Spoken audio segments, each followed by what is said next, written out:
Hey guys, it's San and welcome back to the BulbaSquad. So today we are going to be talking about Japanese exclusives again, because it seems that despite some of my past videos and the events we keep seeing repeat over and over again, people are still struggling with the concept that Japanese exclusives aren't so exclusive anymore. And that is and I just don't understand it, okay? I don't really understand why that people are still struggling with that. Maybe it's just ignorance. Perhaps they simply think that this one will be special, or they don't quite understand how to differentiate between something that's likely to make the jump to English and no longer be exclusive versus something that's liable to remain actually exclusive.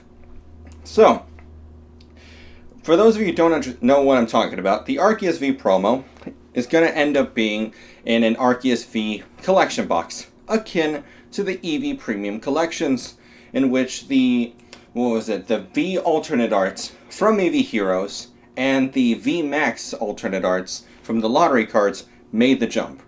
That one was a little more contentious because they were lottery cards, so they were actually a little more rare.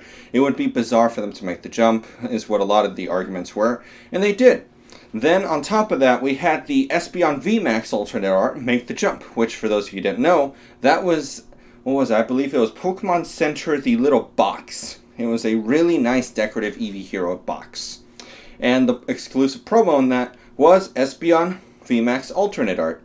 People, again, didn't think it would make the jump. People were purchasing at exorbitant prices. Even after it settled, it was in the, I believe it was in the 300 to 400, correct me if I'm wrong. And people were still buying it because they were gambling on the idea that the Espeon VMAX would not make the jump. Similarly, Gengar VMAX alternate art, and Pikachu Wants a Hug. The one that went into the Pikachu figure collection, you know, it's VMAX and he's just like, come here, friend. But yeah, so all those cards made the jump. And I thought that was self-explanatory. But it seems just no one's talked about it enough. So I'm going to keep talking about it to try and educate you guys properly on this. Japanese exclusives aren't exclusive all the time, okay? There will still be exclusives. I'm very confident in that. But you need to be careful in what exactly you think is going to remain exclusive. Let me break it down for you. So, think about all the cards that made the jump. Gengar, Arceus, Espeon, the Evolutions, and Pikachu Wants a Hug. All of those cards, think about how they look, correct? They all have a very similar aesthetic. They all look like set cards. You look at them and you can say, yeah, this could be in a set. Okay, even if it's a little bizarre, like Espeon VMAX and Fusion Strike, yeah, it's bizarre, but you know, I can definitely see how it fits in there, even if it's a slightly wonky pick. Arceus. That could very easily be in a set, considering we had the game release and we're having a set that is very similar to the game releasing at a later date. So my assumption would have been if it didn't come out with the Brilliant Stars set, which has Arceus on the box. Was it Arceus? I don't remember. It might be Charizard. I got confused. It's hard, okay?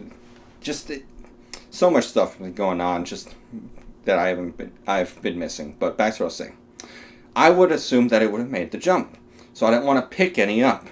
However, for the things that don't make the jump, I would say things that are exceptionally different. You could call them like true pieces of art. Something that really stands out. So yes, alternate arts, they are art. They're very gorgeous. They're very pretty, and no one can really argue that. But they are nothing like the Unagaba Pikachu. So if we look at these right here, what set could these be in that would make sense? Okay, think about it. What set could Pokemon make where they have a ton of Unagaba cards? It's just bizarre. It wouldn't happen. They'd all be specialty things akin to the Munch promos. Or even these ponchos. These ponchos haven't made the jump. I really don't expect them to. If they did, it'd be bizarre. But if we take these ponchos for an example, well, there's no real set where these can fit in. Unless if you have a set that is made up of a ton of Pikachus or various Pokemon cosplaying each other. Which, I'd be all on board for that. That would be an awesome set. Like, you know, seriously, screw the 25th anniversary set. Give me a set where you have Pikachu cosplaying every single Pokemon in that set. Imagine that. Imagine alternate art Pikachu, Charizard, Poncho, and Leon is setting him into battle. That'd be awesome. But back to what I was saying. That is the hallmarks I'm using to differentiate what I think will remain exclusive. Things that are very unique, very culturally significant to Japan, and or they are really unique pieces of art that don't quite fit the aesthetic of the entire TCG. And another perfect example would be the Edo era cards, or the Japanese post box, or post office stamp box, or whatever you want to call it. I call them the Edo era cards because they're from the Japanese Edo era, or Edo period. That's why I call them. It's Moon Goose and Lady Looking Back. Those are the two cards. So, all that being said, long story short, you want to buy Japanese promos. Make sure it doesn't look like a set card. If it does, wait a year minimum, okay? That's the big thing. So, Unigaba, let's say theoretically I didn't buy these right now, and I decided to wait a year from now. Well, guess what? The price isn't going to move all that much on these. There's a ton of them. Like a ton out there. The sheer amount of supply out there is going to mean these cards aren't going to move up very quickly, in my opinion, unless if buyouts start happening. And even then, you need a lot of money if you're going to try and buy these things out. Same thing with the Edo era cards, because those, it's much more limited. But again, same issue. There's a ton of them. The prices on these things won't move to an extreme range that, let's say, I think these cards are now down to like $17, maybe even less. I'm not 100% sure. What's the worst case scenario? It doubles and it goes to $35 next year. Really?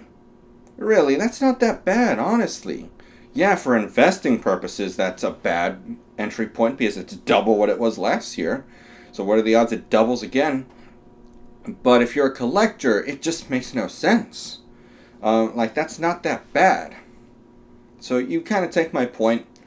And lastly, if you do think that it is a unique enough card, try talking to other people. Maybe even people who aren't super into Japanese, show them the card and be like, hey, does this look like it's part of a set? And if they say, yeah, it does, like I could see that with other things, then be careful. Be more skeptical. If you show them the card and go, oh, that's really cool, and you ask them, do you see this being in a normal Pokemon set?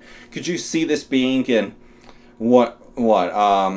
Brilliant Stars or Evolving Skies? And they say no? Okay, that might be the green light to go ahead and do what you would like.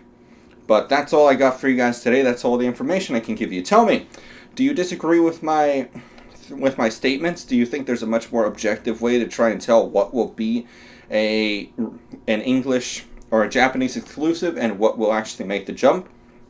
Or do you not even think it matters because Japanese exclusive, it's Japanese first, and they're going to be better quality, have different things, like the Arceus V, I believe, has it has the stamp of Arceus and the kanji actually looks pretty cool, I'm not going to lie. Either way, tell me your thoughts down below in the comments. You like the channel, consider subscribing. It's free, or liking the video. Thank you all very much, and I'll see you all next time. Bye, guys.